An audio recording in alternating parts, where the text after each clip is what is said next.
बोली प्रेम से श्री सद्गुरु महाराज की जय। श्री सद्गुरु महाराज की जय।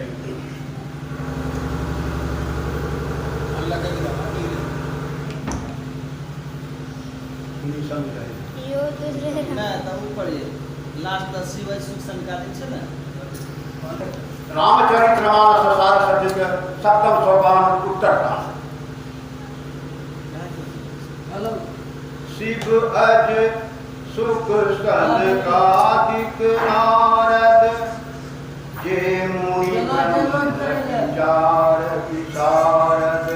शिव ब्रह्मा सुखदेव सनकादिक नारद और जो मुनि ब्रह्म विचार में प्रवीण है सब कर मत खग नायक देहा करिए राम पद पंकज नेहा।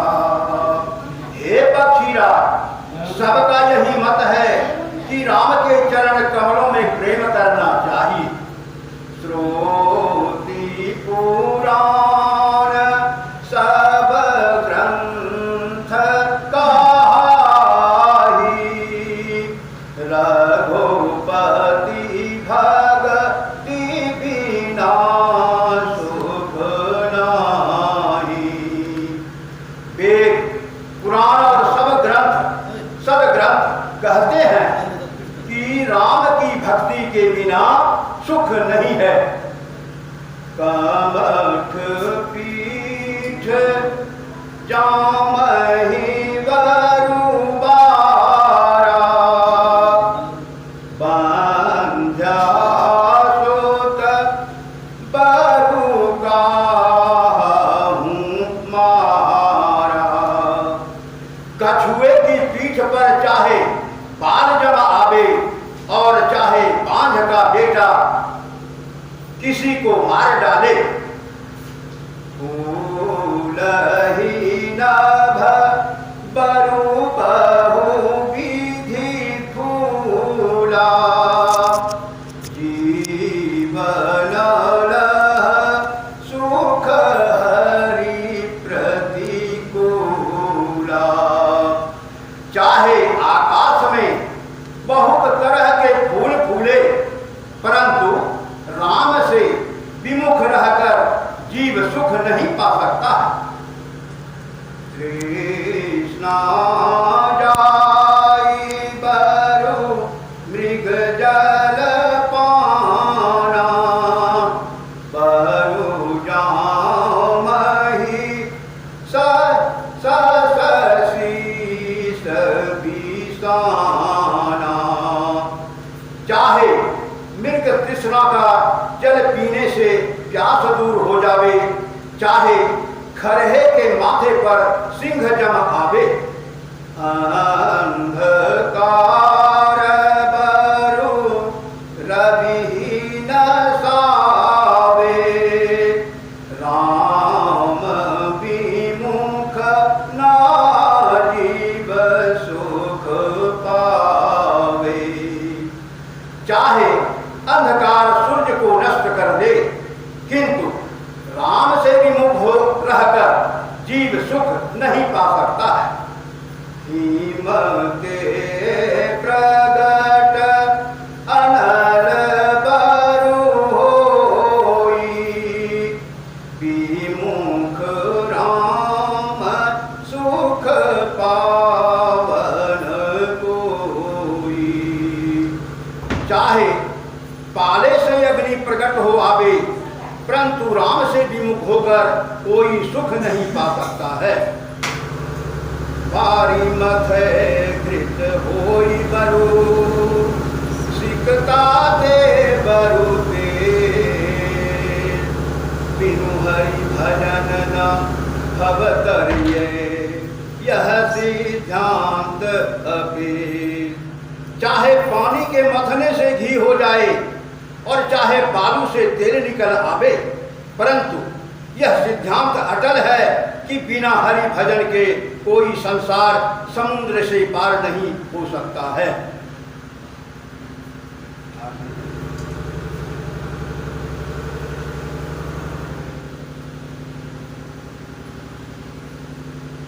सुनिए दुहे छिपा।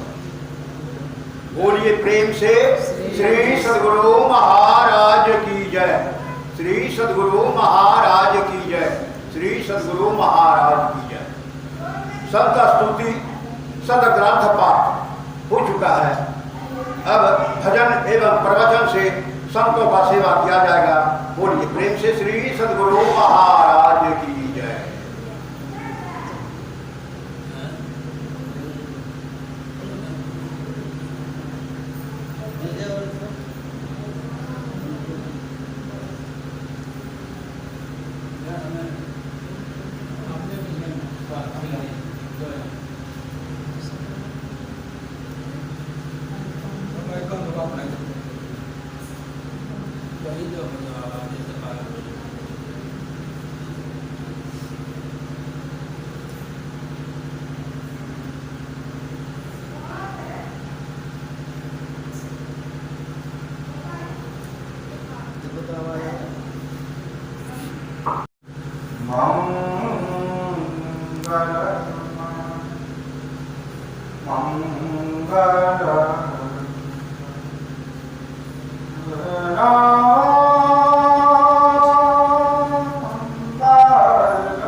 अभी हम लोग यहाँ जितने बैठे हुए हैं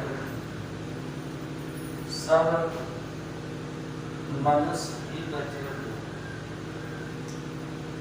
ये व्यक्ति आप बैठे तो बहुत कोई है, लेकिन विचारवान नहीं तो पूरा मनुष्य है। ये सतगुरु महाराज का कोटेशन है।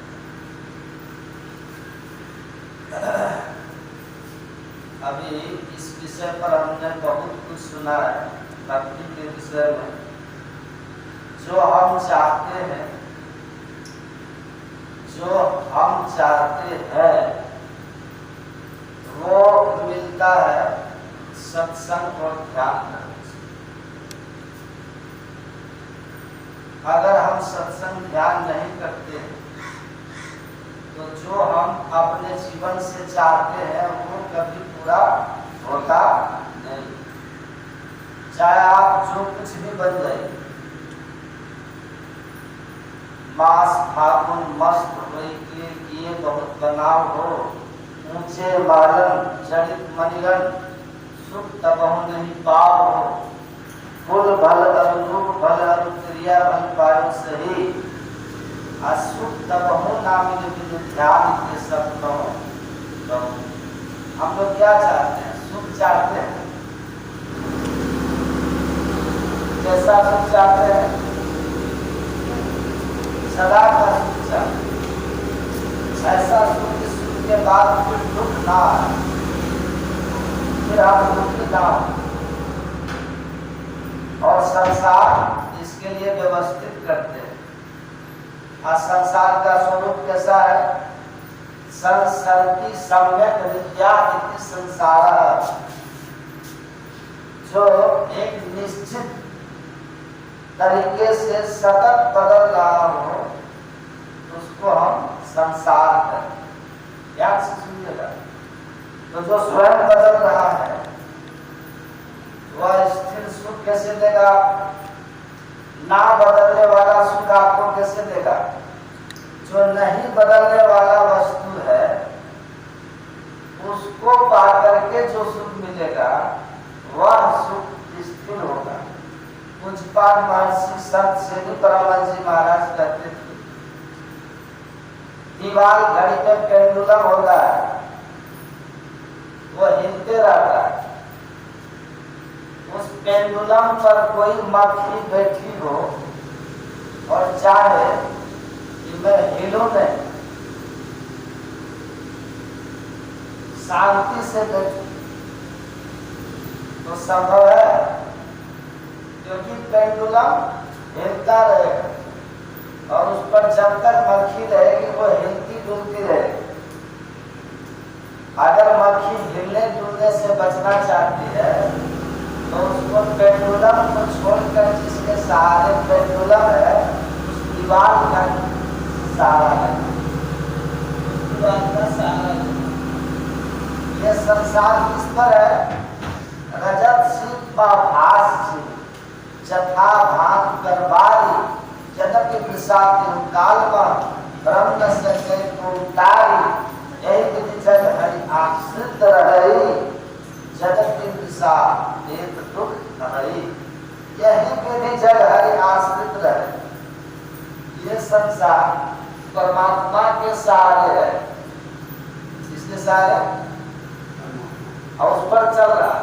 जब तक कोई स्थिर नहीं होगा तो उस पर कोई परिवर्तनशील काम नहीं हो सकता, कोई गतिशील वस्तु चल ही नहीं सकती, किसी में गति हो ही नहीं सकती।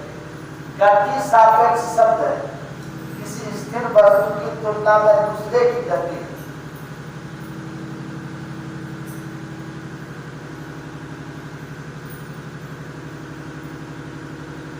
महर्षि रमन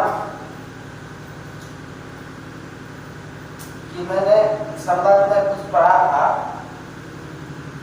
महर्षि रमन दक्षिण भारत में हुए।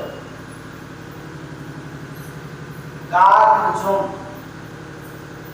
यूरोप के एक दार्शनिक थे जो दुनिया के सबसे बड़े नास्तिक, प्राइड के ईश्वर को नहीं मानने वाला। कार्ल भी नास्तिक थे, लेकिन जब उनका महर्षि रमन के जीवनी पर जब जीवनी लिखी गई महर्षि रमन की, तो कार्ल को कहा गया कि आप इनके ग्रंथ की भूमिका ली। कार्ल ने कहा मैं नास्तिक हूँ, अब वो भगवान का भक्त, भगवान के भक्ति का प्रचार करने वाले महर्षि रमन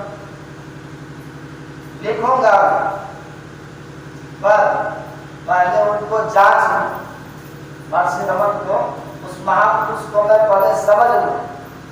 वो आया, कार्ल उनके आश्रम में रहा, महर्षि रमन के आश्रम में, और इनके दिनचर्या और इनके आभा मंडल, इनके प्रभाव, इनके यौगिक सामर्थ्य नास्तिक के अंदर के सारी नास्तिकता को खत्म कर दिया। कार्ल ने अपने गुरु फ्राइड को पत्र लिखा, ध्यान से सुनिए, कि मेरी ईश्वर के प्रति जो धारणा है उसमें अब परिवर्तन हो। कार्ल ने कहा ईश्वर हो या ना हो, फिर भी हमें ईश्वर को मानना चाहिए, क्योंकि ईश्वर को मानने मात्र से मन में बहुत शांति आती। और कहा कि हमारे समस्त जो एक दिव्य महापुरुष के लेकर के मानसिक कल्पनाएं होती हैं, कि ऐसे ऐसे ऐसे होते हैं, वो समस्त इस महापुरुष के व्यक्तित्व में प्रकट है और इनके दिव्य जीवन को देख करके सहज ही अनुमान लग जाता है कि इसके पास कुछ ऐसी शक्ति है जो ये संसार संबंधी नहीं है, वो अलौकिक शक्ति। अगर कोई अलौकिक शक्ति है तो कोई के पास तो अलौकिक सत्ता भी है, इसको हम अनुभव नहीं कर पाते। इसीलिए मेरी तो धारणा बदल गई, आपकी अपनी धारणा बदल गई। राइट ने कहा कि अगर तुम ईश्वर को मानते नहीं हो तो तुम मुझसे बात कर करना।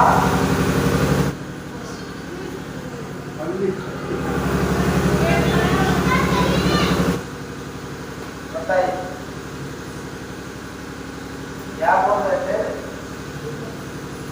कोई सुन रहे थे? आवाज किसी को चल रहे आवाज सुन रहे थे, हमरा भरोसे कोई सुन रहे।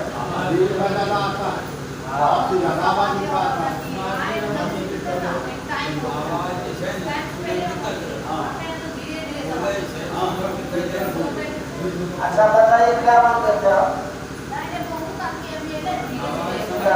क्या समझे तब ना? के जो शिष्य ने उन्होंने कहा था कि बदल लीजिए के धर्म, आप भी अपने धर्म को बदल लीजिए।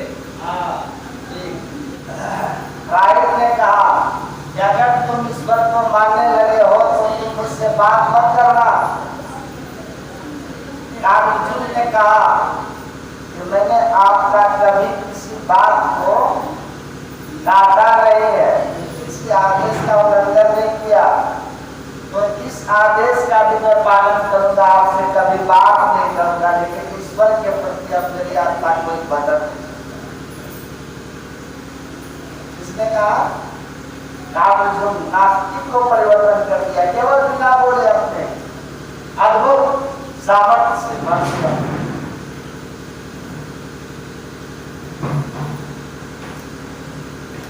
हम लोग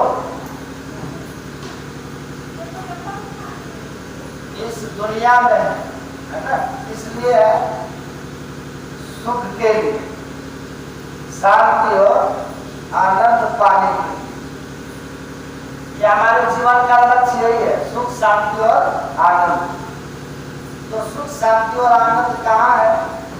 ये जगत बदल रहा है, तो जो बदल रहा है उससे स्थित सुख कैसे चलेगा? धन सदा रहता है, पद सदा रहता है, नहीं रहता। माता जी सुन रहे आप लोग? सब लोग घर देख रहे, माता जी सब सुन रहे हैं, इधर उधर क्या था?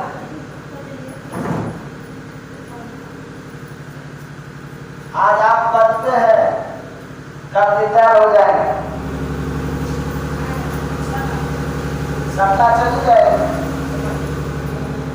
जिन लोगों के पीछे आगे में कई गाड़ियां देखता हूँ चुनाव में घूमते हुए, जब वो चुनाव हार जाते हैं तो देखिए अकेले स्टेशन पर आपको खड़े मिलेंगे, कहीं कोई आगे पीछे नहीं है। तो संसार में कुछ भी पा करके आप सदा के लिए सुखी नहीं हो सकते, जो भी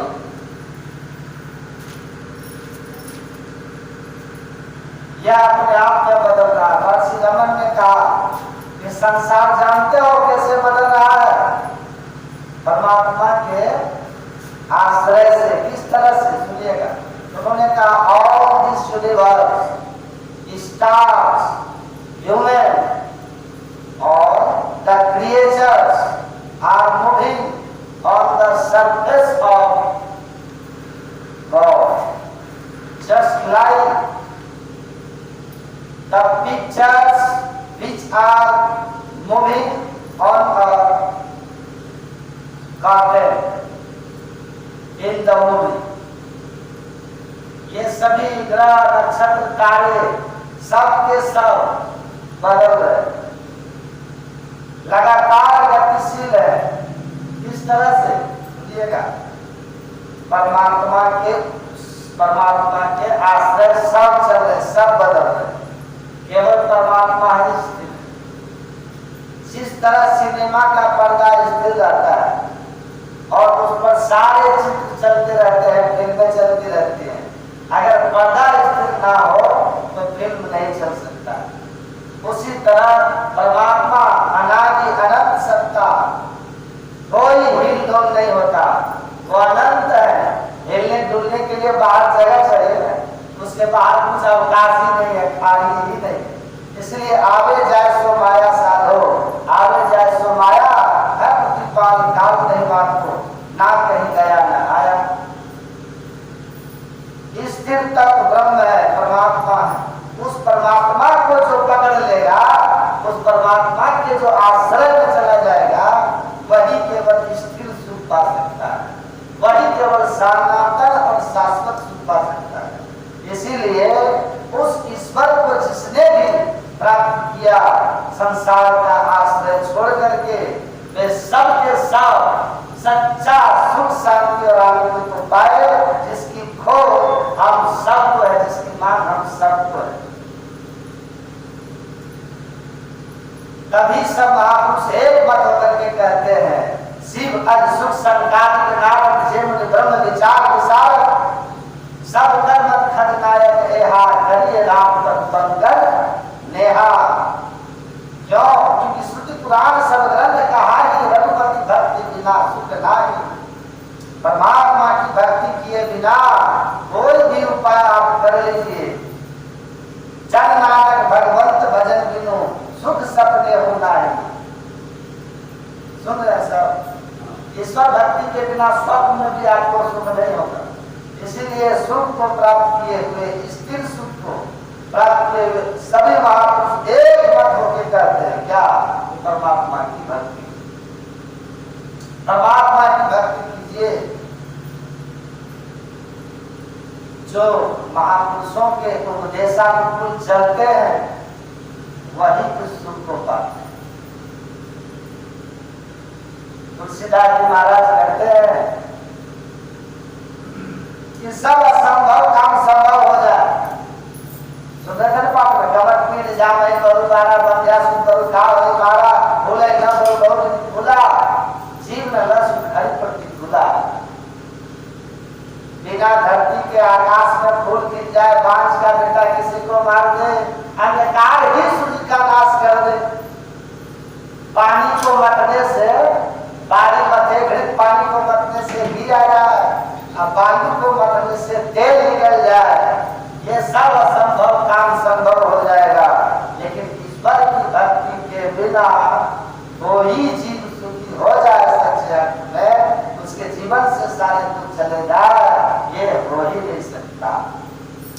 ये संभव, सब असंभव संभव, ऑल इम्पॉसिबल, ऑल इम्पॉसिबल सब possible, but without the devotion of God a person can be happy in his life. This is impossible. सारा संभव संभव, लेकिन बिना हरि भक्ति के सुख पा लेना यह संभव कभी संभव होएगा, ये संभव नहीं। तो संत महापुरुष एक मत होकर कहते हैं कि परमात्मा की भक्ति कीजिए। और गोस्वामी तुलसीदास जी कहते हैं, यही मार्ग सुखी साधु रखा दे, यही मग चलत सबे सुख पाए। पाए सुख हरि कृपा संसार आशा तज रहे, और सपने हो नहीं तो दोष दर्शन बाप मुक्त है। जो महापुरुषों ने राह बताया है, संत ग्रंथों ने जो हमें राह बताया ईश्वर भक्ति का, उस राह पे चलिएगा तो सदा का सुख पाइएगा। और अगर सब महापुरुषों के आदेश उपदेश के अनुकूल अगर नहीं चले तो सुख सपने हो नहीं, सपना में भी डरिएगा, स्वप्न भी दुख देखिएगा। समझ गए? मनु जी महाराज कहते हैं, मनुष्य बनो, मनुष्य रूप में जन्म लिए हो तो मनुष्य बन करके रहे, मनुर्भव। हम मनुष्य बनना बहुत बड़ी बात। मानव का तन होना अलग चीज है, मानव का गुण होना अलग चीज है।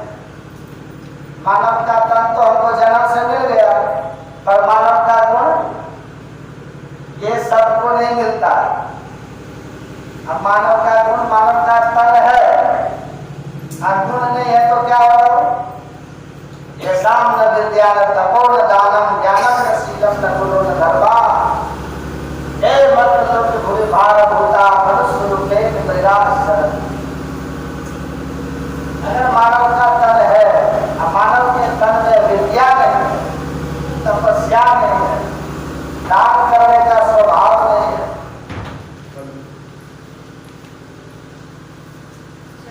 आप लोग समझ रहे हैं? अगर मानव के तन में विद्या नहीं है, सुनिए ध्यान से, तपस्या नहीं है, दान करने का स्वभाव नहीं है, ज्ञान नहीं है, शीलता नहीं है, विनम्रता नहीं है, धर्म भाव नहीं है, ये विविध प्रकार के सद्गुण नहीं है, तो कहते हैं मनुष्य रूपे नौ।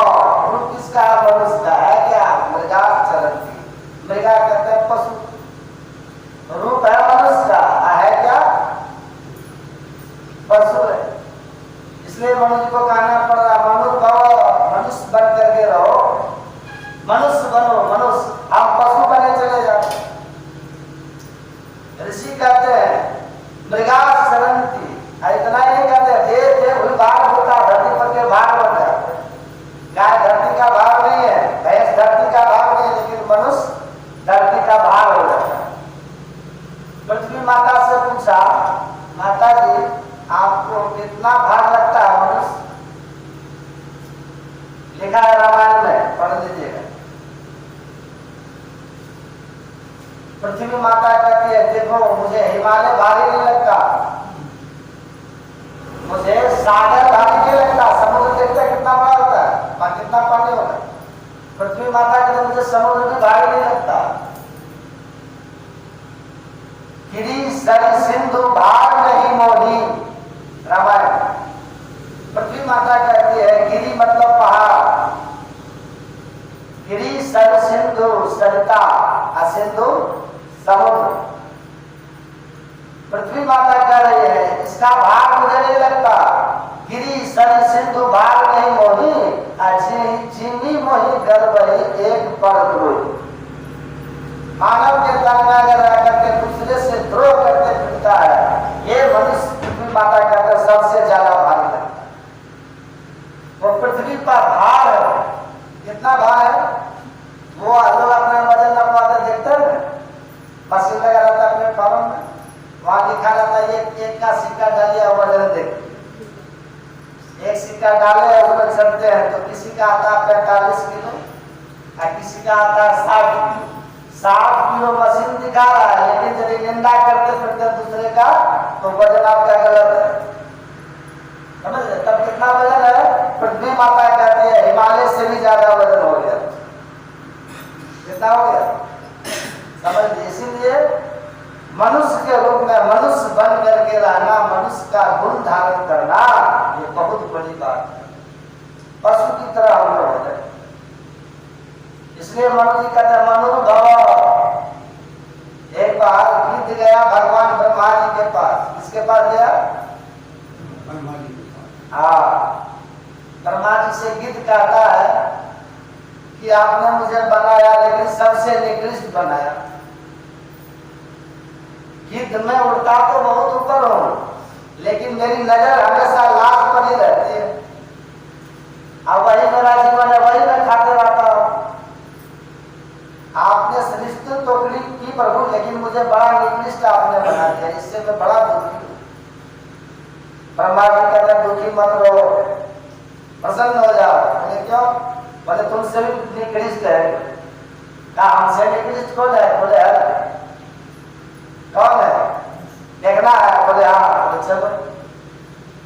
ब्रह्मा जी गिद्ध को साथ में लेते हैं, जाते हैं नदी के किनारे। नदी के किनारे के साथ पेड़ था जिसकी जड़ थी, पता है, ऊपर तट पर ऐसी झुका हुआ पानी की तरफ। उसको कहते हैं ध्रुव दरिया। नदी के किनारे का छाल का पेड़ होता है ना, तो वहां जाता है।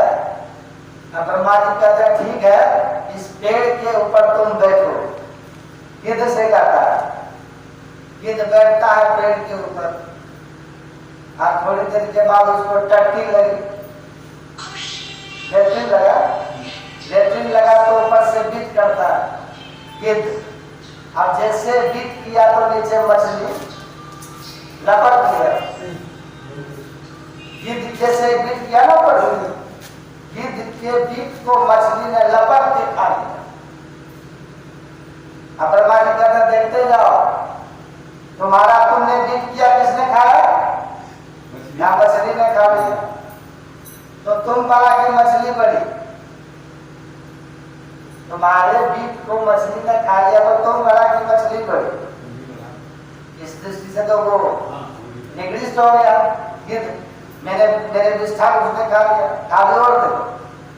वही एक मछुआ आता वही और उस मछली को पकड़ता है, बड़ी मछली पकड़ा और ले गया मार्केट। ब्रह्मा जी कहते हैं रुक बदलो, चलो मेरे साथ। आगे आगे ब्रह्मा जी भेष बदल करके पीछे पीछे वो गिद्ध जा रहा है। देखता है वो मछुआ जाता है मार्केट में, उसके पेट में है गिद्ध का पैखाना।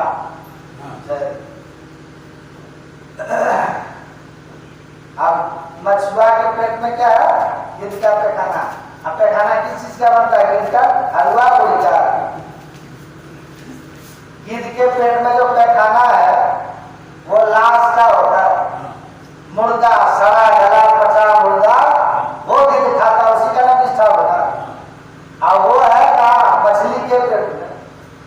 आ गया मार्केट में तो बगल में देखा 5 मंजिल का बिल्डिंग है वो, उस बिल्डिंग से बड़े स्टैंडर्ड की 2-3 महिला पुरुष निकलता है, बड़े सजे सवरे एकदम निकलता है। देखो तो ऐसे लगता है जैसे बड़े कोई ऑफिसर हो, मिनिस्टर हो, ऐसा निकलता है। हाथ में बैग है, पर्स है, निकला। आपने से छोटे को कुछ मार तो देता नहीं, धन के नशे में रहते हो, चूर गरीबों की दुनिया से रहते हो दूर। निकला और उसी मछुआ के पास जाता है। अब 5 मंजिला बिल्डिंग में रहता है, करोड़ों की संपत्ति है। अब देखो तो देवी देवता जैसे लगता है, क्या नाक है, क्या आंख है, क्या कान है, क्या ड्रेस पहन रखा है, जैसे धरती पर का स्वर्ग का देवी देवता होता है। अब सीधे मछुआ के पास जाता है, कहता कैसे किलो है? इतना दे दो। ब्रह्मा जी कहते देखते जाओ। अब वो मछली को लिया, अब बगल में किराना का दुकान गरम मसाला खरीदता। मछली बिना गरम मसाला के बनेगा? बनता है। गरम मसाला ले, अब तब जाकर के बनाना शुरू किया। अब बनाना शुरू किया तो मछली को धो धा करके काट के भीतर साफ हो रहा होता है, वो तो रस बच गया ना। ब्रह्मा जी कहते देखते जाओ। अब दिया लोहिया में छन छना छन छाना उसको, और सब देखने में देवी देवता है। क्या गोरा गोरा शरीर है, क्या देख रहे हो? देखते रहने का मन करे, ऐसा दिव्य शरीर और मनुष्य के रूप में देवी देवता की तरह है। ब्रह्मा जी कहते हैं देख रहे हो ना, देखने में कैसा लग रहा है? क्या तो मनुष्य हमारा। अच्छा भगवान ने क्या कहा रामायण में? भगवान कहते हैं सब मम प्रिय, सब मम उपजाए, और सबसे अधिक मनुज मोहि भाई। सब मेरा उत्पन्न किया हुआ है, सब मेरी संतति संतान है, लेकिन इसमें मनुष्य मुझे सबसे ज्यादा अच्छा लगता है। मनुष्य मेरा सबसे अधिक प्यारा है, दुलारा है, भगवान कह रहे हैं। लेकिन मनुष्य रहेंगे तब तो, मनुष्य ऐसे नहीं कह रहे मनोभव रहेंगे तब तो। ब्रह्मा जी कहते हैं कि देखो ये कितना अच्छा दिखने में लग रहा है, देखने में लग रहा है। और वो सब मछली रांधा और बैठ करके सब मछली खा रहा।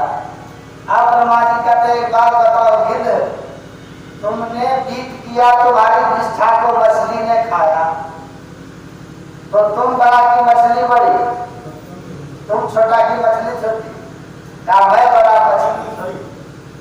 तो तुम्हारे निष्ठा को मछली ने खाया तो मछली छोटी हो गई। अब उस मछली को जो खाया वो छोटा की बड़ा, तो से तो छोटा हो गया।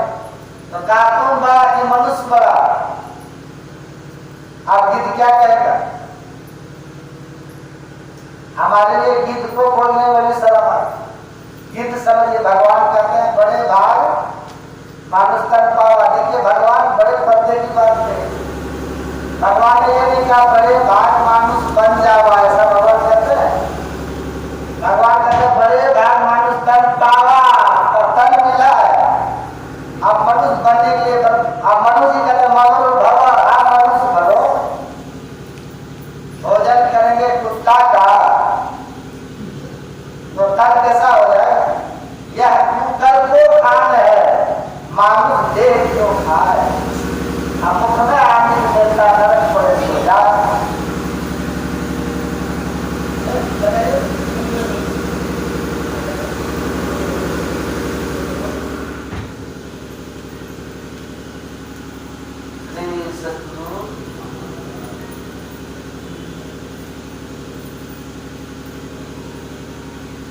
इसलिए ये सब तो भक्षण करना ही नहीं चाहिए। मांस मछली अंडा सब ये अपने देश में ऐसे ऐसे लोग हो गए, ऐसी ऐसी संस्था चल गई है। एक है वाममार्ग लोग जानते हैं। वाममार्ग में मांस मदिरा मैथुन मछली ये सब कुछ चलता है, रोज खाता है। उसके बाद वही खाते रहे। और अभी एक नया चला है शिव चर्चा, जानते हैं? हाँ, शिव चर्चा। वो कहते हैं खूब खाओ मांस मछली, जो जो खाने का मन करे खूब खाओ। अब भोले 3 बार दे करके जगा दो, ज्यादा के शिव चर्चा करो। यथा खनन खड़ित्रेण नरो बाल्यति गच्छति मनुस्मृति तथा गुरु गताम विद्या शुश्रू सुरधिये गच्छति। मनुष्य कहते हैं यथा खनन खड़ित्रेण, आप कुआं खोदते क्या करते हैं? जो असली कुशल कुआं खोदने वाले होते हैं, जो कुशल में है, गुरु में जो ज्ञान है, गुरु में जो विद्या वही न पाएगा। इसीलिए अब देखिए एक महापुरुष कहते हैं बिना गुरु का अगर एक जीवन बीत जाए तो उतना खतरा नहीं। अगर यदि नकली गुरु के पास चले गए तो बहुत खतरा है। क्योंकि अगर नकली गुरु के पास गए तो नकली गुरु के भीतर जो नकल पना है ना, नकली चीज है, वो नकली चीज आपको मिल जाएगी। इसी को कबीर साहब कहते हैं, उनकी वाणी में पढ़िए। कबीर साहब कहते हैं जल परिमाणे माछरी है ना, कुल परिमाणे शुद्धि, जाको जैसा गुरु मिला ताकि तैसी बुद्धि। हमारी बुद्धि कैसी होगी? जैसे गुरु मिलेगी, क्योंकि इनके भीतर जो गुण है वो हमको मिलेगा, इनके भीतर जो ज्ञान है वो हमको मिलेगा। इसलिए अपने यहाँ क्या कहावत है? पानी पियो छान और गुरु करो जान। नहीं, हम तो उल्टा के लिए पानी पियो जान, गुरु करो छान। छानिए पहले चारों तरफ, देखिए इनमें गुरुता है कि नहीं है। गुरु नाम है ज्ञान का। अब जो शिव चर्चा वाले हैं ना,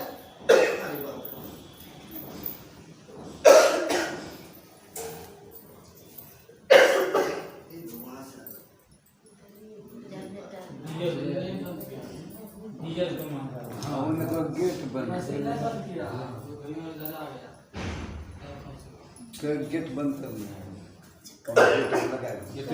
वहाँ से क्या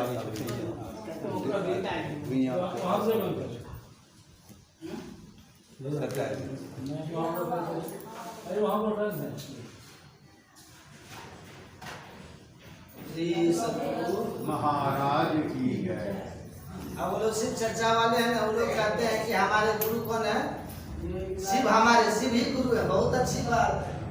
अगर शिव गुरु बन जाए इससे बड़ा सौभाग्य क्या हो सकता है। लेकिन गुरु हमारे शिव कब है? जब शिव का ज्ञान को हम धारण करेंगे तब न है। गुरु नाम है ज्ञान का, शिष्य सीख ले सोए, ज्ञान मर जात जाने बिना गुरु और शिष्य न कोई। हम कहते हैं हमारे गुरु हैं गुरु महाराज, और गुरु महाराज का ज्ञान हमारे पास है ही नहीं, तो ये हुआ। ये नहीं हुआ। हम कहते हमारे गुरु हैं भगवान शिव, और शिव का ज्ञान हमारे पास है नहीं, तो हुआ। शिव हमारे गुरु तब हैं जब उनके ज्ञान को हम धारण करेंगे, उनके ज्ञान को हृदयंगम करेंगे। लेकिन यहाँ बात क्या है जानते हैं, यहाँ बात है भगवान शिव को आगे कर दिया है, भगवान शिव को मोहरा बना दिया फोटो, और पीछे से गुरु कोई और बन के बैठा हुआ है। ये खतरनाक हो गया।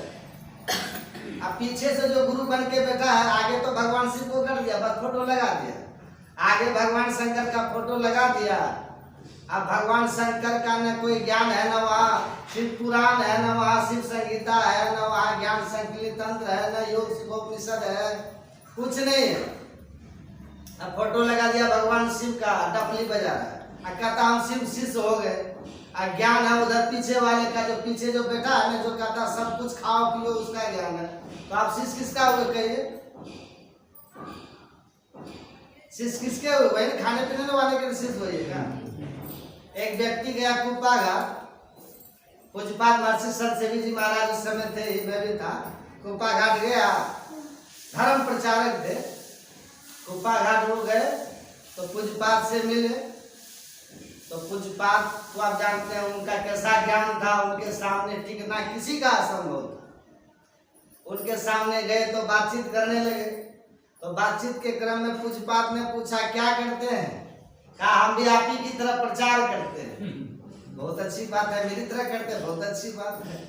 फिर पूज्यपाद ने कहा आप क्या प्रचार करते हैं, कहा हम लोग कहते हैं कि सब कुछ खाओ पियो, भगवान का नाम लो। तो पूज्यपाद ने कहा सब कुछ खाओ पियो, ये मांस मछली खाना ये धर्म है? कहा धर्म तो नहीं है, लेकिन खाते पीते अपने आप छूट जाता है। तो पूज्यपाद ने कहा आपका छूटा, आपका छूटा? कहा मेरा तो नहीं छूटा। कहा आप गुरु महाराज हैं, आप गुरु हैं, और जब गुरु का ही नहीं छूटा तो शिष्य का कैसे छूट जाएगा?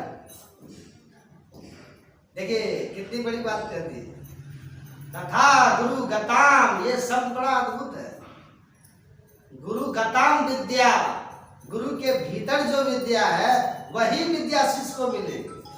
पूज्यपाद ने कहा कि आप गुरु हैं और आपको वर्षों बीता, आप कब से प्रचार कर रहे हैं? आपका 25 साल से कर रहे हैं, 25 साल से आप प्रचार कर रहे हैं, लेकिन आपका अभी तक मीट मांस नहीं छूटा, और आप कहते हैं धीरे धीरे छूट जाएगा। तो आपका शिष्य का कैसे छूटेगा? ये खाना धर्म है, लिखा है अहिंसा परमो धर्म, है ना? क्या लिखा है? अहिंसा परमो धर्म। अहिंसा परमो धर्म मतलब परम धर्म है अहिंसा। तो परम अधर्म क्या हो जाएगा? उसका उल्टा दीजिए, हिंसा हो जाएगा।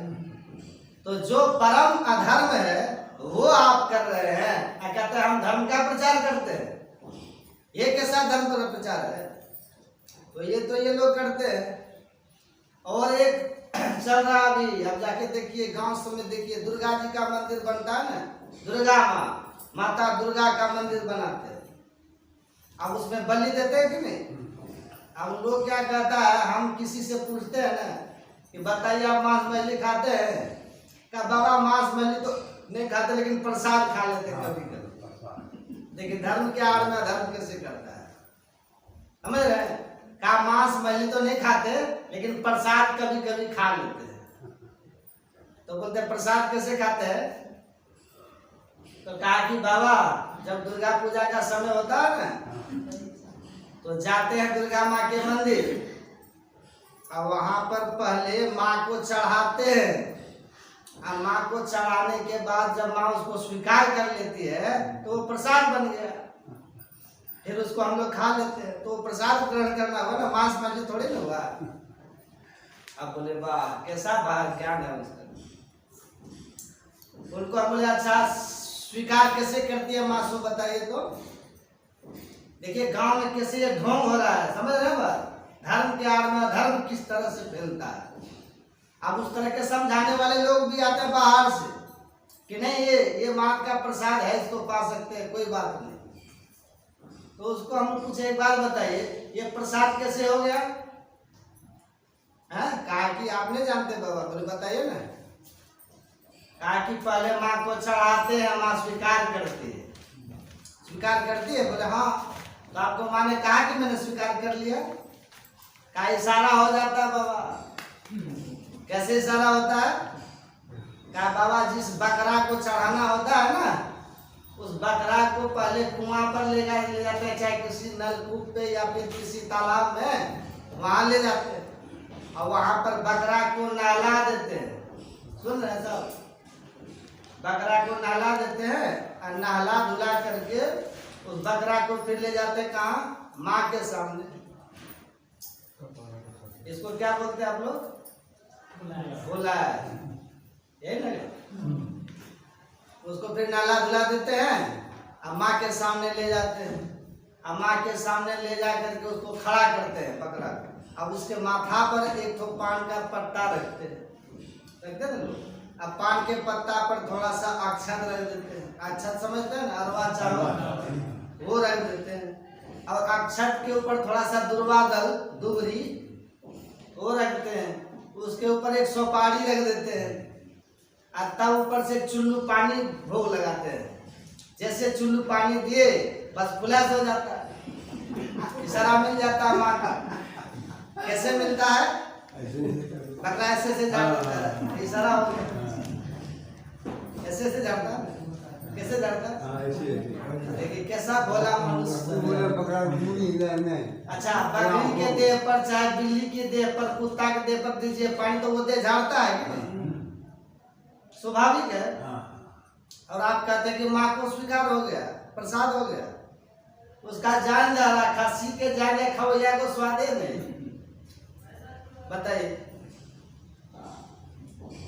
अच्छा, एक बात आप लोग बताओ, माँ को स्वीकार हो जाता है? बोला हाँ। तो मुड़ी जो मुंडा हिला दिया ना, कैसे हिलाया? ऐसे।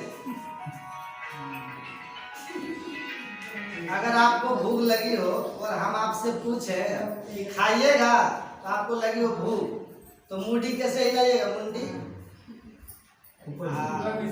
कहेंगे ना? हाँ कहना हो कैसे कहेंगे ना? अगर भूख लगी है, खाना हो, तो मुंडा कैसे हिलाइएगा? ऐसे हिलाइएगा। अब नहीं खाना है तब ऐसे हिलाएंगे ना। इसका मतलब क्या हुआ? नहीं। इसका मतलब क्या हुआ? हाँ। तो बकरा अपना मुंडा ऐसे हिलाता है कि ऐसे हिलाता है? ऐसे हिलाता है? कैसे हिलाता है वो? ऐसे। इसका मतलब क्या हुआ? नहीं। अब पंडित जी क्या कहते हैं? हो गया। झूठ हुआ कि सच हुआ? झूठ हुआ। दुर्गा माँ को सामने खड़े हैं और आप पाप करते हैं, सीधा करते नहीं। हो गया। दुर्गा माँ करे नहीं हुआ मतलब हमको स्वीकार नहीं हो, तो जगदम्बा है ना। और जगदम्बा का क्या हुआ? जो जगत की अम्बा, जगतदम्बा, जगत जननी, वो सबकी माँ है ना। या देवी सर्वभूतेषु मातृरूपेण संस्थिता, नमस्तस्यै नमस्तस्यै नमस्तस्यै नमो नमः। वो माँ है ना, जो सबकी माँ है। क्या वो बकरी की माँ नहीं, मुर्गी की माँ नहीं है? वो सबकी माँ। लेकिन हम देखिए कैसा बहाना बना बना करके मनुष्य, देखिए मनुष्य राक्षस हो जाता है। मनुष्य ऐसे नहीं कहते मनुष्य भव, मनुष्य बनो। ऐसे धर्म गुरु भी हो जाते हैं जो कहते खाओ पियो, और मनुष्य अपने से बहाना भी ढूंढ लेता है कि प्रसाद पा रहे। ये हमारे भीतर ये पशु का गुण, पशुता का गुण आकर के मनुष्य से पशु बन जाते हैं। पशु हम बन जाते हैं, राक्षस बन जाते हैं। राक्षस किसको कहते हैं? राम भगवान से पूछा किसी ने, प्रभु आप तो कहते हैं बड़े भारी तब तो सबका मानव का ये, कोई राक्षस कैसे हो जाता है? रावण का भी तो मानव का है तब था, तो राक्षस कैसे हो गया? तो भगवान ने कहा गुण था राक्षस वाला। क्या गुण था? भगवान ने वर्णन किया, रामायण में पढ़िएगा। भगवान कहते हैं परद्रोही, परद्रोही, परदार रत, पर धन, पर अपवाद। ये चार गुण देखिए, परद्रोही, परद्रोही, परदार रत, पर धन, पर अपवाद। कितना गुण हो गया? चार। परद्रोही का मतलब दूसरे से लड़ाई झगड़ा करने वाला, बिना मतलब का टकरा है।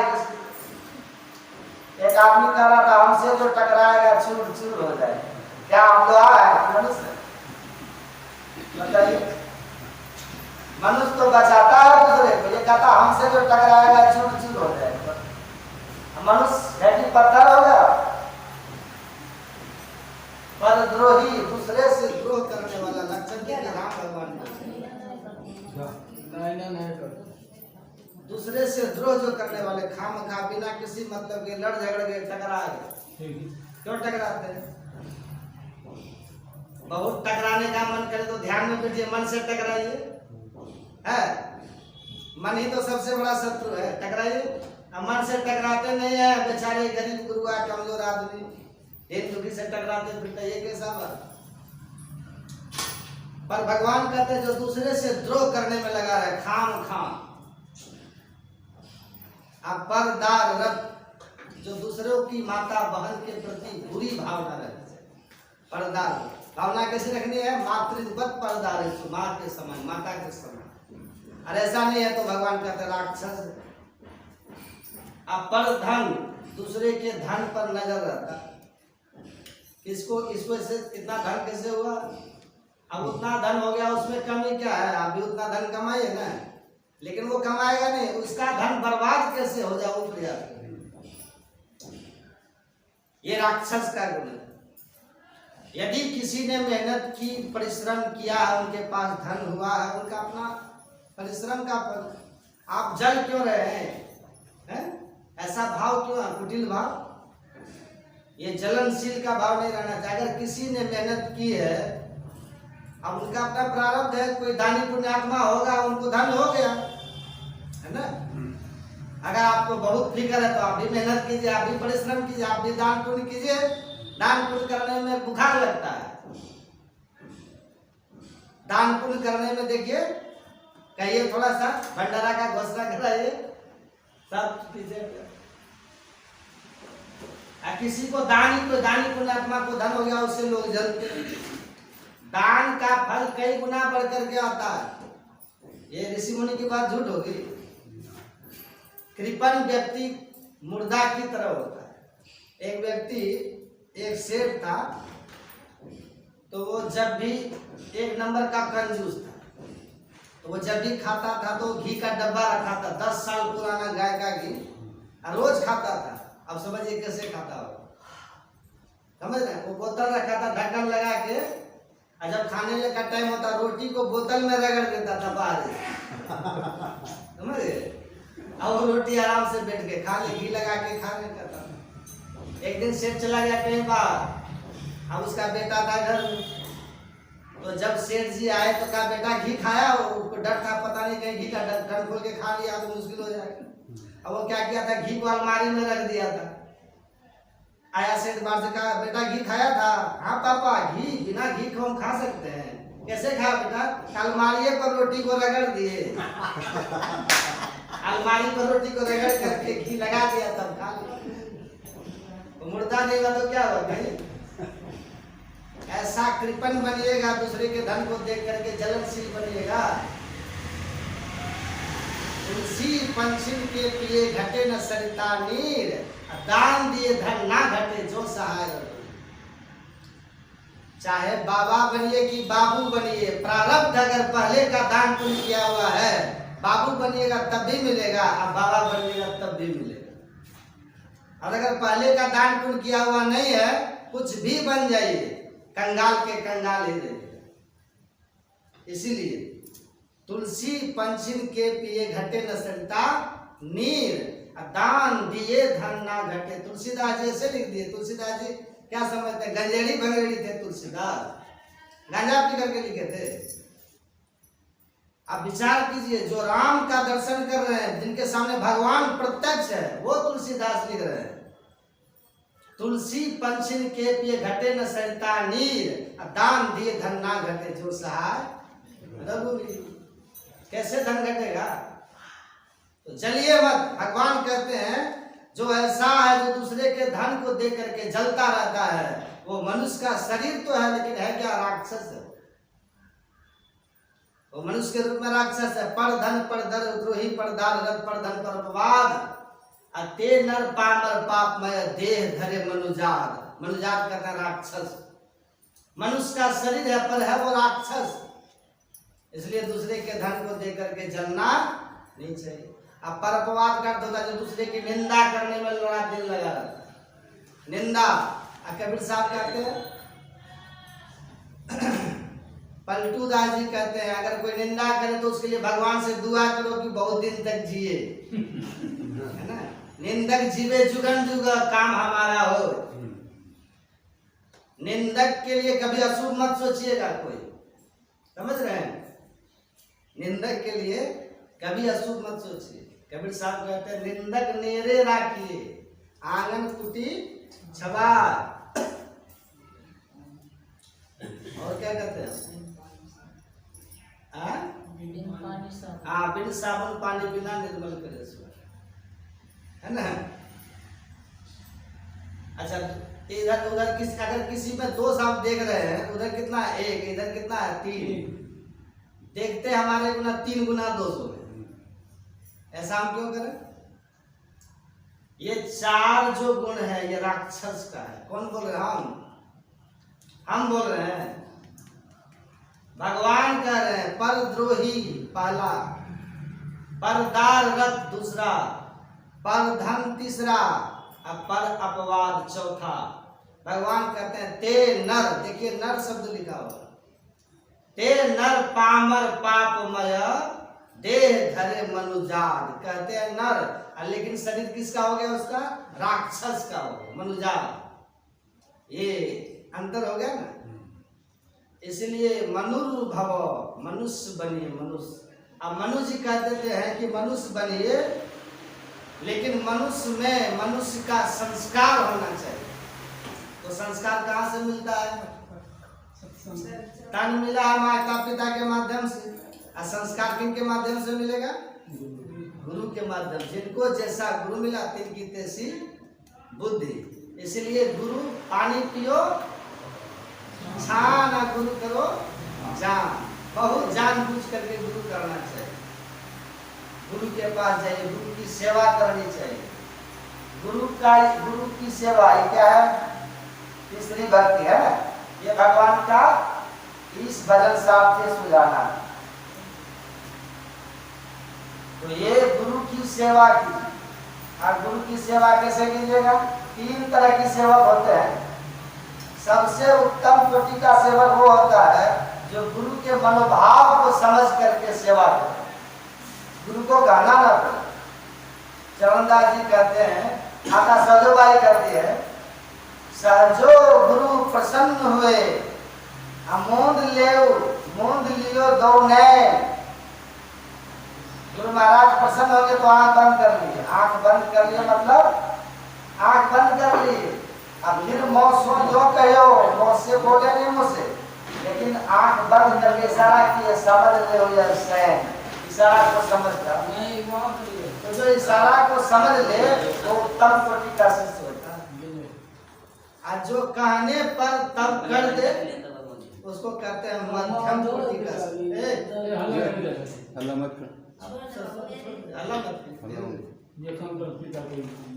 गुरु ने जो कहा उसका उल्लंघन कर दिए, कभी किए कभी नहीं किए, ये हो गया अधम कोटि का। और जो हमेशा गुरु के विपरीत ही चले वो कौन कोटि का हो गया? वो शिष्य की कैटेगरी में रहा ही नहीं। तो जो कभी आज्ञा का पालन करे, कभी उल्लंघन कर दे, वो हो गया अधम कोटि। और जो गुरु ने जैसा कहा वैसा ही करते रहे तो मध्यम कोटि।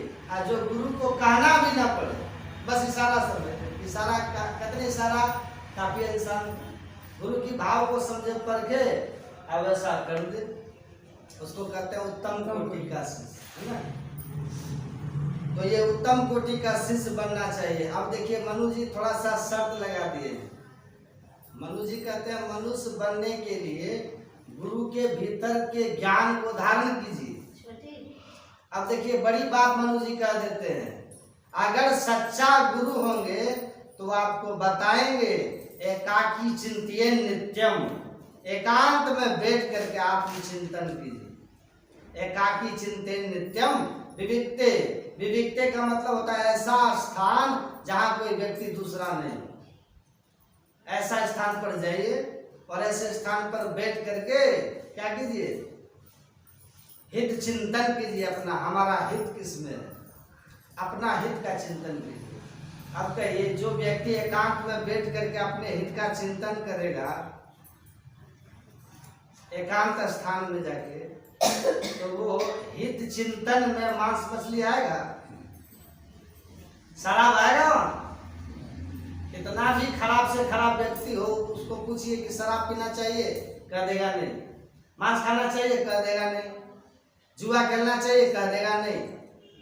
भले वो खेलेगा लेकिन आपको कह देगा नहीं। ऐसा होता है कि नहीं?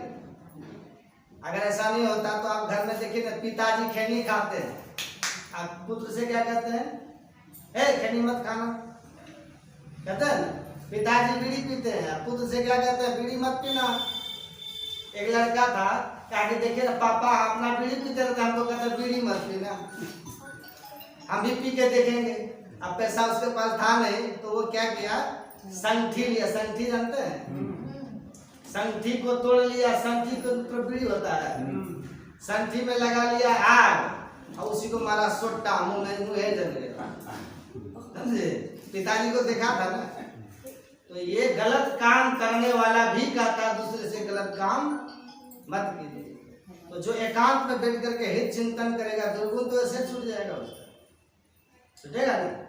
मनु जी कहते हैं एकाकी चिंते नाम जो ही परम श्रेयोधि गच्छति। अगर परम कल्याण चाहते हैं तो गुरु से दीक्षा लेकर के और एकांत में बैठ करके अपने हित का चिंतन करते हुए साधना कीजिए, अपना हित हो जाएगा, अपना कल्याण हो जाएगा।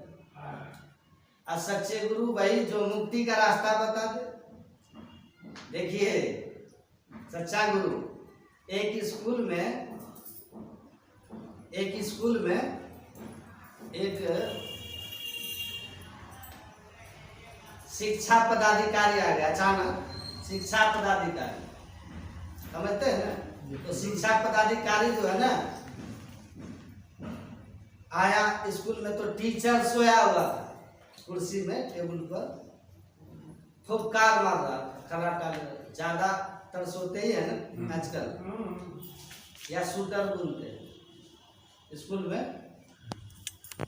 तो फुफकार मार के सो रहा था शिक्षक। क्या कर रहे हैं? शिक्षक बहुत तेज था, मास्टर कहा कि रामायण पढ़ा रहे थे सर, उसमें इन लोगों को दिखा रहे थे कि कुंभकर्ण कैसे सोता था, समझे? कुंभकर्ण कैसे सोता था। अच्छा, कहा कि अब तो करके दिखाना है ना, नया सिस्टम है ना, देख लेते हैं। नाच नाच के लोग जो है बच्चों को पढ़ा रहे थे, देखते पढ़ाने के लिए सिखा रहा था नाचना। अच्छी बात है, बच्चे जिस चीज से अच्छा सीखे वही पढ़ाई का तरीका होना चाहिए, मैं उसका समर्थन करता हूँ, पर मर्यादा में रह के करना चाहिए। कोई भी चीज तो अच्छा लगता है। तो कहा कि अच्छा तो रामायण में क्या पढ़ा रहे, क्या पढ़ा है? तो का कुंभकर्ण तो शुरू ही किया था, सीता स्वयंवर खत्म किया था। का सीता स्वयंवर खत्म हो गया? तो हाँ। तो अच्छा पढ़ा दिए? तो हाँ। अच्छा बच्चा सब बताओ तो भगवान का शिव का धनुष कौन तोड़ा? तो पढ़ाया नहीं था ना मास्टर, पढ़ाया तो था नहीं, सोया तो सो रहा था। तो बच्चा सब कहता सर हम नहीं तोड़े, हम नहीं तोड़े, हम नहीं तोड़े। कोई बोल रहा है कि सर हम तो स्कूल ही नहीं 2-3 दिन से आए थे, देख लीजिए हाल में। गरम हो गया पदाधिकारी टीचर को, कहा क्या पढ़ाए सीता स्वयंवर? यही पढ़ाते हैं, यही सिखाए हैं। पूछ रहे शिव का धनुष किसने तोड़ा? तो हमने नहीं तोड़ा, हमने नहीं तोड़ा, हमने नहीं तोड़ा। बताइए, ये सब सिखाए बच्चे को। टीचर बोला सर क्यों नाराज हो रहे हैं? अरे बच्चा है, लोग कोई गलती से तोड़ दिया होगा। शिव का धनुष गलती से कोई तोड़ दिया होगा, काहे नाराज हो रहा है? बच्चा है। माथा पीट दिया शिक्षा पदाधिकारी, रामी तो पढ़ाया क्या था जब इसको ही पता नहीं है। बड़े नाराज होकर के हेडमास्टर के पास गए। चपटारी करे, जाके कहा कि आप काहे के लिए हेडमास्टर हुए, पद खाली कीजिए जल्दी। कैसे हेडमास्टर बन गए आप? क्या बन कैसे गए? मुखिया जी अपना रिश्तेदार थे, बना पहले तो सिर्फ बन जाते थे। क्या मुखिया जी रिश्तेदार थे, बना दिए।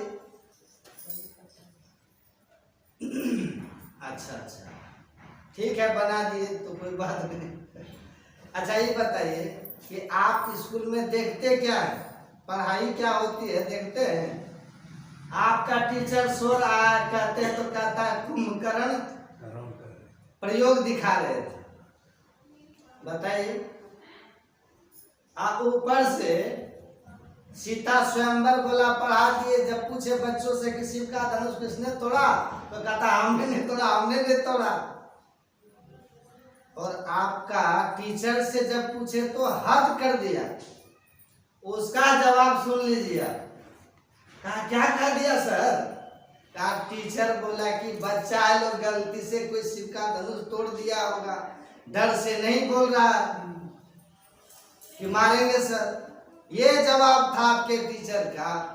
हेडमास्टर बोला सर शांत हो जाइए, टीचर को ऐसा जवाब नहीं देना चाहिए।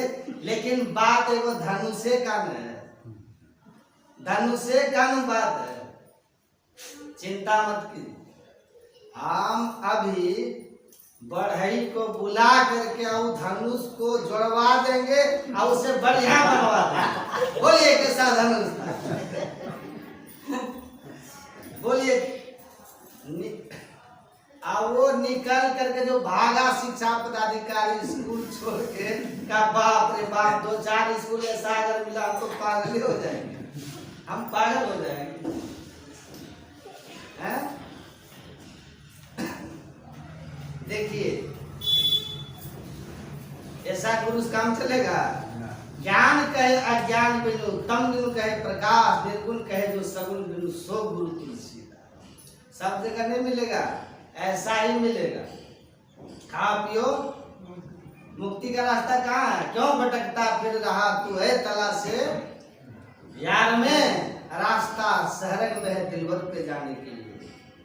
शहरक से रास्ता का प्रारंभ है। इस बात का जो पता बता दे वो गुरु। एक मंत्र का जब एक गुरु का ध्यान तो आम बात है, तो कनफुका गुरु भी बता दे। पान दिया, फूल दिया और दिया पैसा, 3 फूक दिया बेल होगी भैंसा। आनहर गुरु बता चेला, मांगे केला तो दिए ढेला। गुरुआ मने मन गाजत है, चेलवा से कछु ले, चेलवा मने मन सोचत 1 टका न दे। ये गुरु ने मुर्शिदे कामिल से मिल। मुर्शिद कहते हैं गुरु, कामिल कहते हैं पक्का। मुर्शिदे कामिल से मिल, सिद्क और सबूरी से तकी, जो तुझे देगा फहम शहरत के पानी के। ये शहरत को दिखा दे।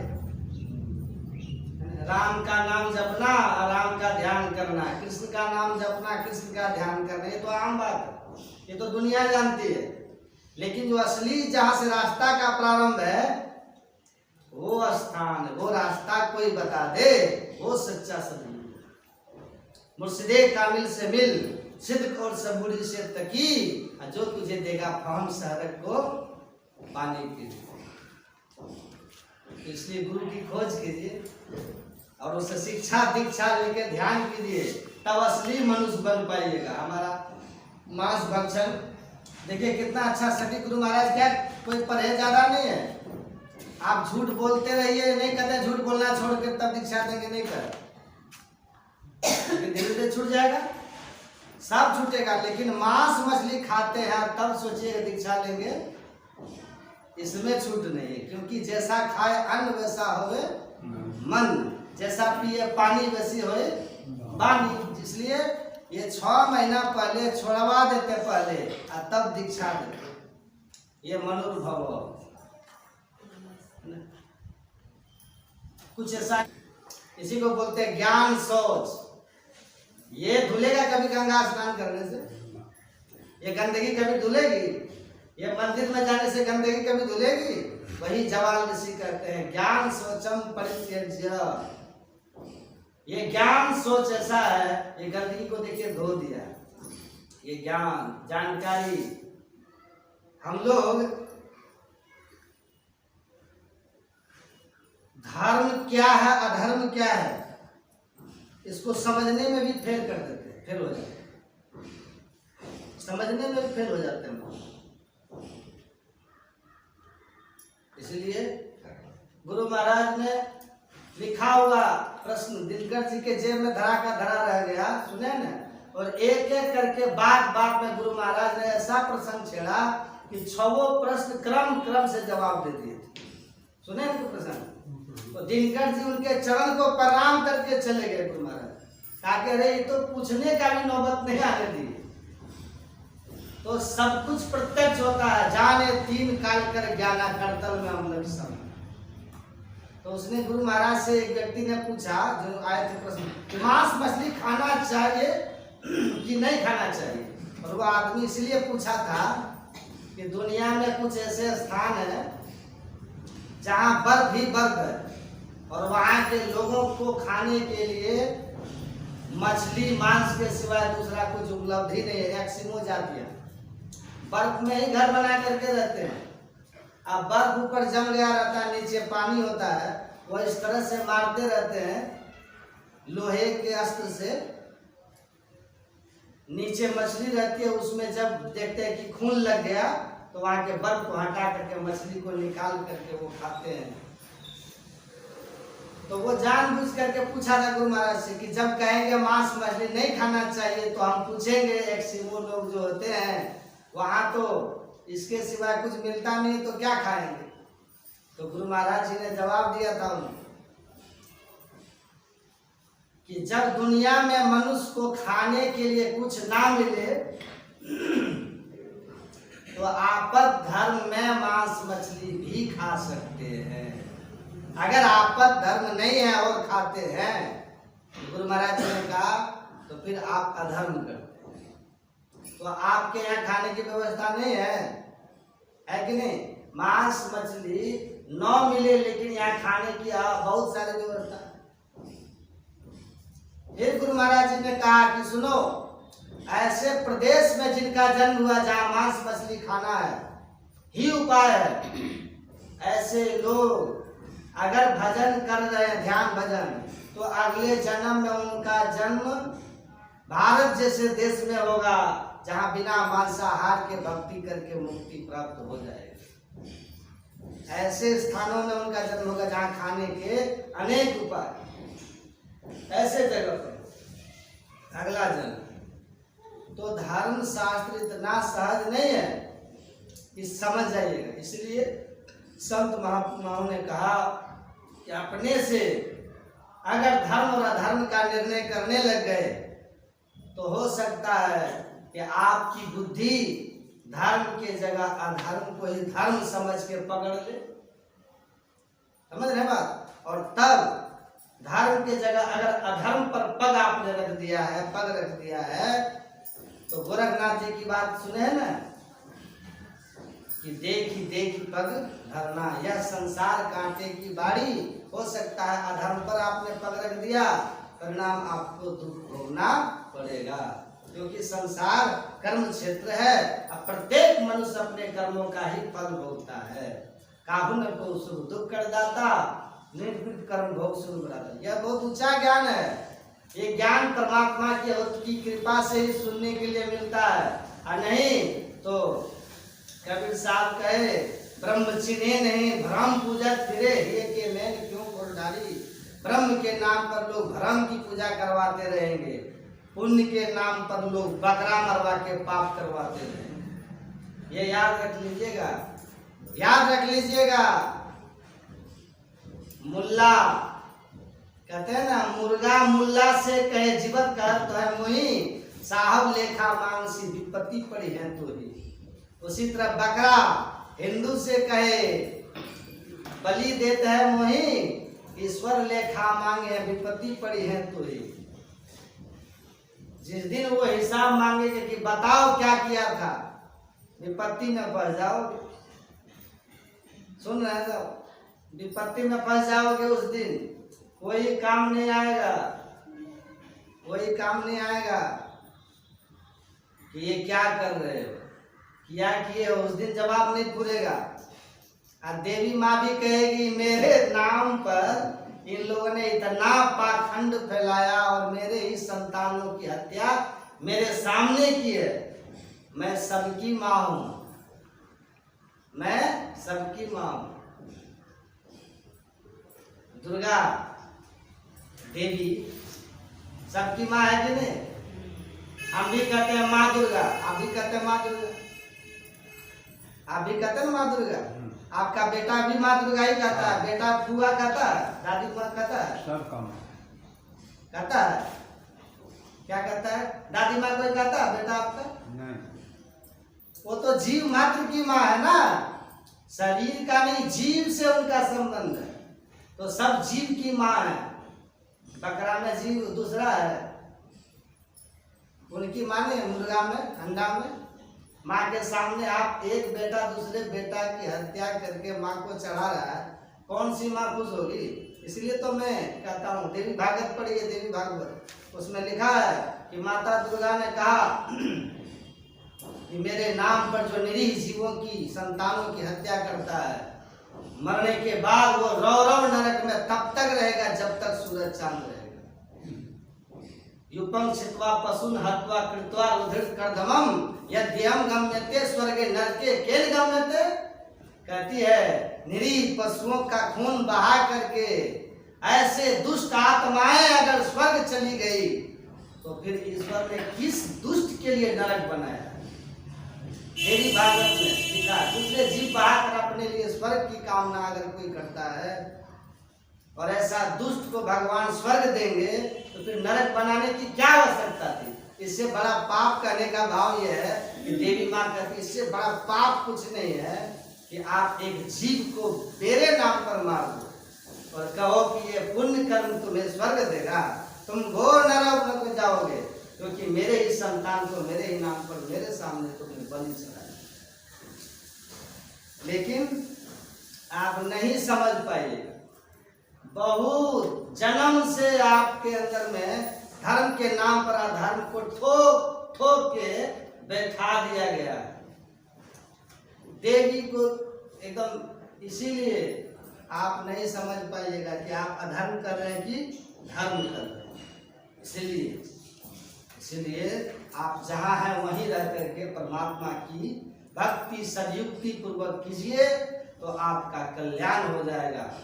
भगवान बुद्ध अपने घर को छोड़ करके चले गए मध्य रात्रि में, जानते हैं ना, जब उनको शरीर की नश्वरता का जब बोध हुआ तो भोगों से उनकी वृत्ति हट गई और मध्य रात्रि में ही अपनी पत्नी और नवजात शिशु को सोया छोड़ करके घर छोड़ करके भाग गए। भगवान बुद्ध बहुत तपस्या किए, साधना किए, अंत में उनको बोधि वृक्ष के नीचे ज्ञान हो गया। बोधि वृक्ष के नीचे ज्ञान हुआ गया में, बोध गया में पीपल वृक्ष के नीचे। और ज्ञान होने के बाद लोगों के बीच धर्म का प्रचार शुरू किए। भगवान ने प्रचार करते हुए जब वो अपने पिताजी के राज्य कपिल वस्तु पहुंचे तो उनके पिताजी ने उनको आमंत्रित किया कि पुत्र, सारे संसार को अपने चरणों से पवित्र करते हो, हमारे राजमहल में भी आकर के तुम इसे पावन कर दो। अपने पिता के निमंत्रण को स्वीकार करके बुद्ध राजमहल की ओर आने का समय बता दिया कि ठीक है, आज से 3 दिन बाद राजमहल में हम जाएंगे। पूरे राजमहल में सिद्धार्थ गौतम भगवान बुद्ध एक लौते पुत्र थे, जानते हैं ना, राज छोड़ करके भागे थे। वापस बरसों बाद भगवान बुद्ध बन करके अपने महल में लौट रहे थे पिता के आदेश, पिता के निमंत्रण पर।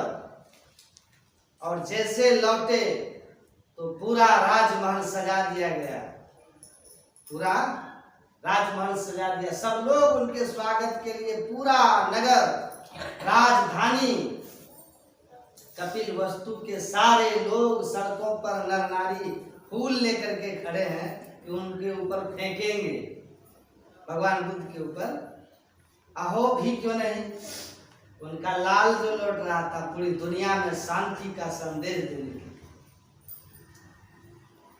लेकिन वो जसोधरा नहीं निकली रूम से। उनकी पत्नी, लिखा है कि जसोधरा को दासी ने कहा कि महारानी सिद्धार्थ आ रहे हैं, राजकुमार सिद्धार्थ आ रहे हैं, महल में आ रहे हैं, पूरा नगर उनके स्वागत में खड़ा है, आप भी चल करके उनका स्वागत कीजिए। लेकिन वो कुछ जवाब नहीं दी, उसी कमरे में पलंग पर बैठी रह गई।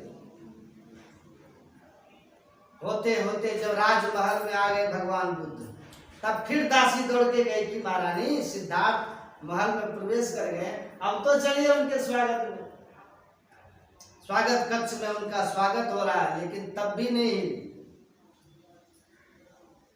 बैठी रही उसी कमरे में, उसी पलंग पर। कुछ देर के बाद दासी दौड़ के आई और कहती है कि महारानी सिद्धार्थ, राजकुमार सिद्धार्थ अब आपके महल की ओर आ रहे हैं, आपके महल की ओर। तब वो पलंग से उठ करके खड़ी हो गई, उनकी पत्नी भगवान बुद्ध। भगवान जब उस कमरे में आए, उससे मिलने, क्षमा याचना करने, तो वो उनका पैर छू करके प्रणाम करती है और कहती है, भगवान बुद्ध सिर झुकाए खड़े हैं कि शिकायत करेगी, क्यों भाग गए छोड़ के? वो कहते हैं सिद्धार्थ मैं आपसे कोई शिकायत नहीं करूंगी, कोई शिकायत नहीं कि आप क्यों मुझे छोड़ करके चले गए। मैं बस ये जानना चाहती हूँ कि जिस वस्तु को पाने के लिए आप इस कमरे में मेरे 3 दिन के अबोध बच्चे के साथ मुझे छोड़कर चुपचाप अर्धरात्रि में भाग गए जंगल, वो वस्तु इस कमरे में है कि नहीं है? बस ये जवाब। किसको पाने के लिए भगवान बुद्ध गए थे? सत्य को जानने के लिए, ईश्वर को जानने के लिए।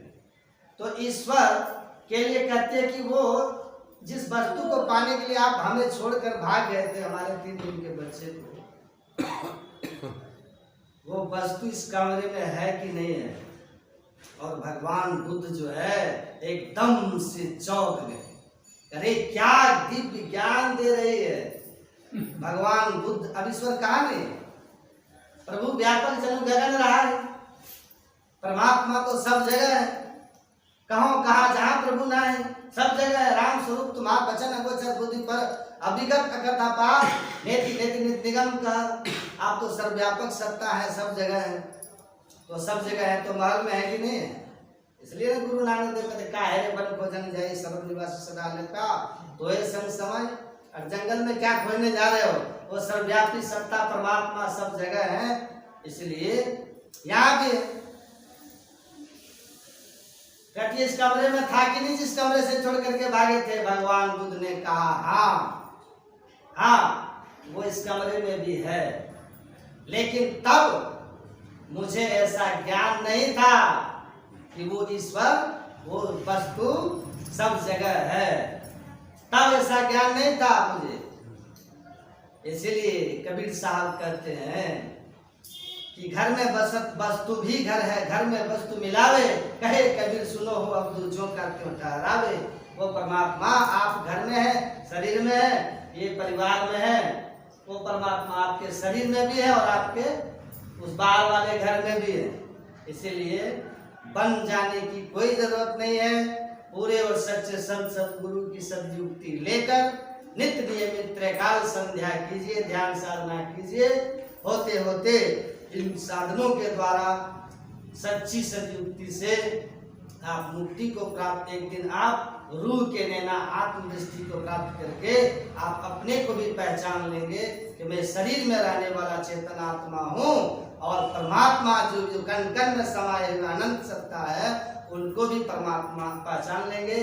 और तब भूतेषु भूतेषु प्रत्येक जीव मात्र में उस परमात्मा को आप देखने की शक्ति प्राप्त कर लेंगे और आप इस लोक से जाकर के अमर हो जाएंगे। यहाँ भी आप परमात्मा को पहचाने और जब इस शरीर को छोड़ेंगे तो अमर हो जाएंगे, अर्थात पुनर्जन्म आपका नहीं होगा।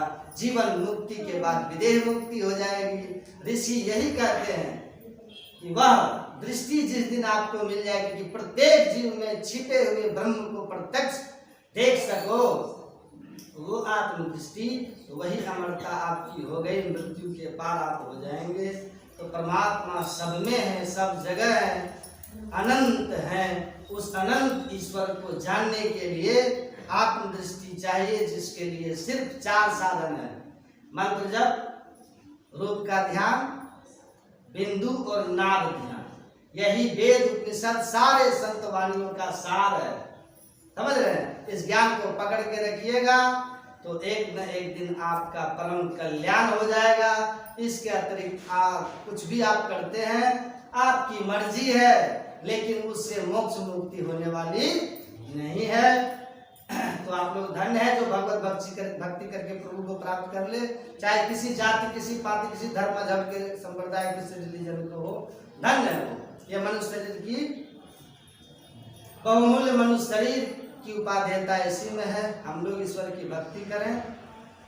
यहाँ के लोग, यहाँ के जितने सब लोग हैं, बट क्या नाम है, ढोल बज्जा, सबको मैं प्रेरित करता हूँ, सबको मैं सलाह दे रहा हूँ कि आप लोग भी ईश्वर का भजन कीजिए, ईश्वर की भक्ति कीजिए। नर हो या नारी हो, अपना परम कल्याण बनाइए, है ना। और यहाँ जितने हैं भाई बहन, माता बहन हैं, जब मैं यहाँ आया, आप लोग सत्संग में आए, सम्मिलित हुए, बहुत से आप लोग यहाँ घर वाले जो हैं, क्या नाम है, क्या भूल गए,